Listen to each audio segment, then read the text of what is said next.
Volume 1, Chapter 10 of Emma. This recording is in the public domain.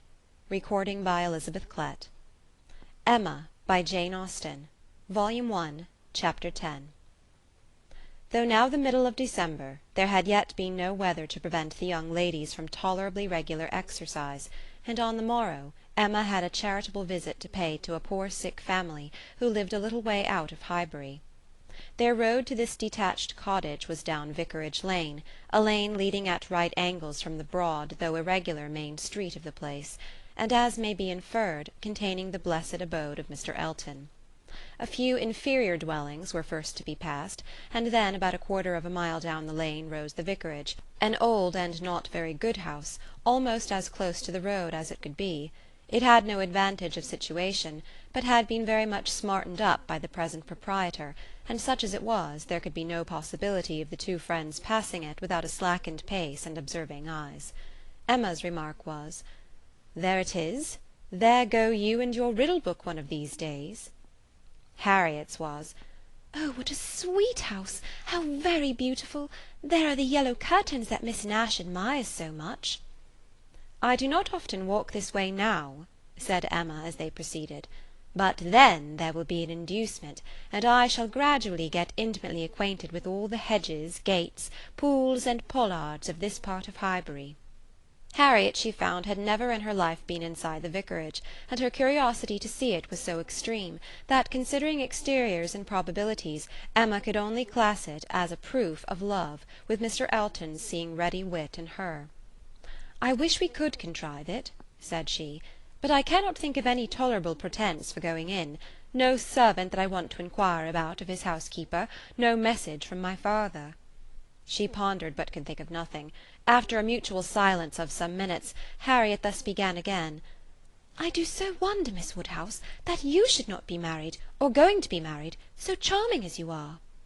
Emma laughed and replied, "My being charming, Harriet, is not quite enough to induce me to marry. I must find other people charming, one other person at least. And I am not only not going to be married at present, but have very little intention of ever marrying at all." "Ah, so you say, but I cannot believe it." "I must see somebody very superior to any one I have seen yet to be tempted. Mr. Elton, you know," recollecting herself, "is out of the question, and I do not wish to see any such person. I would rather not be tempted. I really cannot change for the better. If I were to marry, I must expect to repent it." "Dear me, it is so odd to hear a woman talk so." "I have none of the usual inducements of women to marry. Were I to fall in love, indeed, it would be a different thing. But I have never been in love. It is not my way, or my nature, and I do not think I ever shall. And without love, I am sure I should be a fool to change such a situation as mine. Fortune I do not want. Employment I do not want. Consequence I do not want. I believe few married women are half as much mistress of their husband's house as I am of Hartfield, and never, never could I expect to be so truly beloved and important, so always first and always right in any man's eyes, as I am in my father's." "But then to be an old maid at last, like Miss Bates!" "That is as formidable an image as you could present, Harriet, and if I thought I should ever be like Miss Bates, so silly, so satisfied, so smiling, so prosing, so undistinguishing and unfastidious, and so apt to tell everything relative to everybody about me, I would marry to-morrow. But between us, I am convinced there can never be any likeness, except in being unmarried." "But still, you will be an old maid, and that's so dreadful." "Never mind, Harriet, I shall not be a poor old maid, and it is poverty only which makes celibacy contemptible to a generous public. A single woman with a very narrow income must be a ridiculous, disagreeable old maid. The proper sport of boys and girls, but a single woman of good fortune is always respectable, and may be as sensible and pleasant as anybody else, and the distinction is not quite so much against the candour and common sense of the world as appears at first, for a very narrow income has a tendency to contract the mind and sour the temper. Those who can barely live, and who live perforce in a very small and generally very inferior society, may well be illiberal and cross.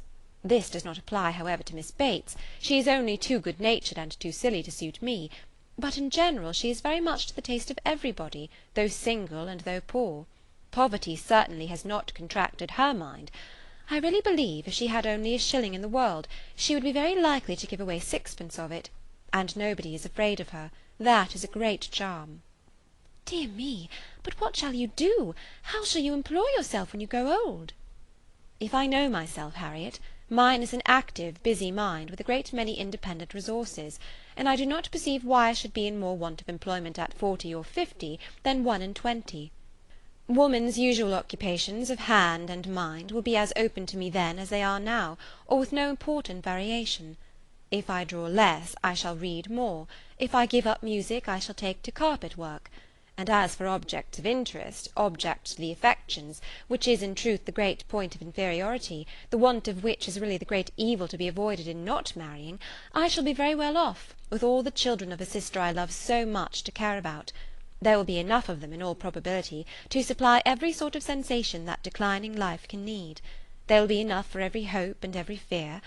And though my attachment to none can equal that of a parent, it suits my ideas of comfort better than what is warmer and blinder. My nephews and nieces. I shall often have a niece with me." "Do you know Miss Bates's niece? That is, I know you must have seen her 100 times, but are you acquainted?" "Oh, yes, we are always forced to be acquainted whenever she comes to Highbury. By the by, that is almost enough to put one out of conceit with a niece. Heaven forbid, at least, that I should ever bore people half so much about all the Knightleys together as she does about Jane Fairfax. One is sick of the very name of Jane Fairfax. Every letter from her is read 40 times over, her compliments to all friends go round and round again, and if she does but send her aunt the pattern of a stomacher, or knit a pair of garters for her grandmother, one hears of nothing else for a month.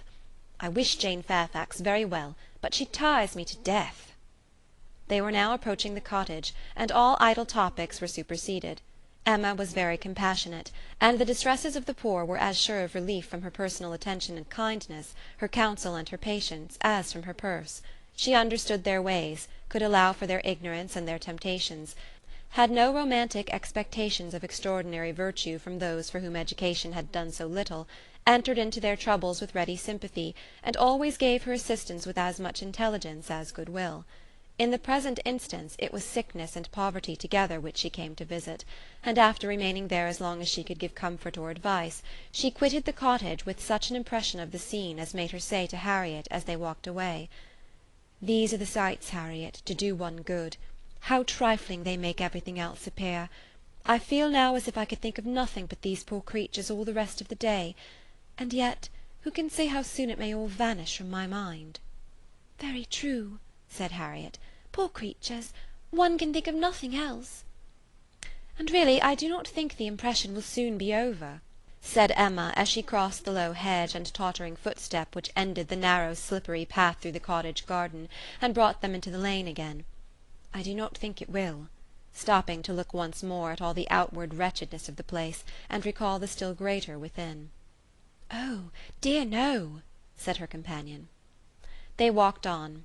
The lane made a slight bend, and when that bend was passed, Mr. Elton was immediately in sight, and so near as to give Emma time only to say further, "Ah, Harriet, here comes a very sudden trial of our stability and good thoughts.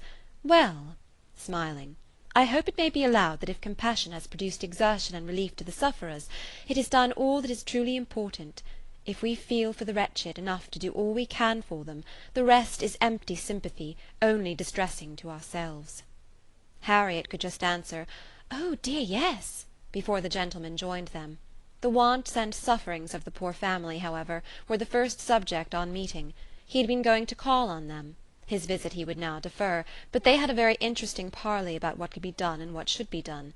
Mr. Elton then turned back to accompany them.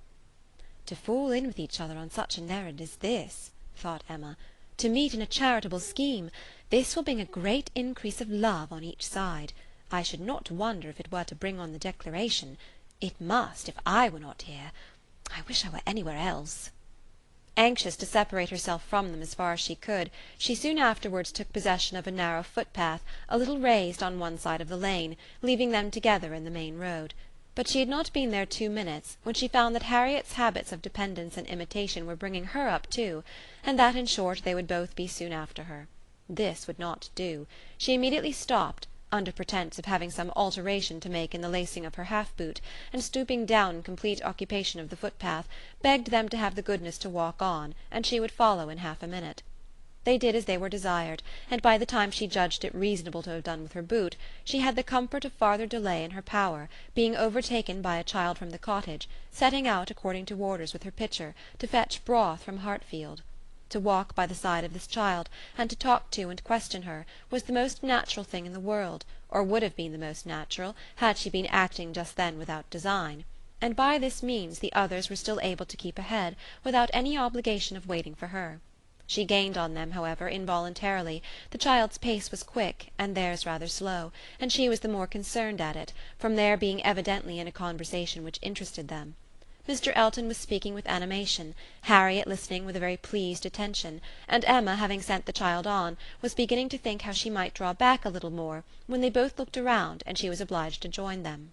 Mr. Elton was still talking, still engaged in some interesting detail, and Emma experienced some disappointment when she found that he was only giving his fair companion an account of the yesterday's party at his friend Cole's, and that she was come in herself for the Stilton cheese, the North Wiltshire, the butter, the celery, the beetroot, and all the dessert. "This would soon have led to something better, of course," was her consoling reflection.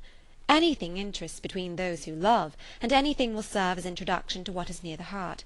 If I could but have kept longer away!" They now walked on together quietly, till within view of the vicarage pales, when a sudden resolution, of at least getting Harriet into the house, made her again find something very much amiss about her boot, and fall behind to arrange it once more. She then broke the lace off short, and dexterously throwing it into a ditch, was presently obliged to entreat them to stop, and acknowledged her inability to put herself to rights so as to be able to walk home in tolerable comfort. "Part of my lace is gone," said she, "and I do not know how I'm to contrive. I really am a most troublesome companion to you both, but I hope I am not often so ill-equipped. Mr. Elton, I must beg leave to stop at your house, and ask your housekeeper for a bit of ribbon or string, or anything just to keep my boot on." Mr. Elton looked all happiness at this proposition, and nothing could exceed his alertness and attention in conducting them into his house, and endeavouring to make everything appear to advantage. The room they were taken into was the one he chiefly occupied, and looking forwards, behind it was another with which it immediately communicated.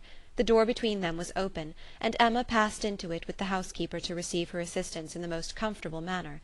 She was obliged to leave the door ajar as she found it, but she fully intended that Mr. Elton should close it. It was not closed, however, it still remained ajar, but by engaging the housekeeper in incessant conversation, she hoped to make it practicable for him to choose his own subject in the adjoining room. For 10 minutes she could hear nothing but herself. It could be protracted no longer. She was then obliged to be finished and make her appearance. The lovers were standing together at one of the windows. It had a most favourable aspect, and for half a minute Emma felt the glory of having schemed successfully. But it would not do. He had not come to the point. He had been most agreeable, most delightful. He had told Harriet that he had seen them go by, and had purposely followed them. Other little gallantries and allusions had been dropped, but nothing serious. "Cautious, very cautious," thought Emma. "He advances inch by inch, and will hazard nothing till he believes himself secure."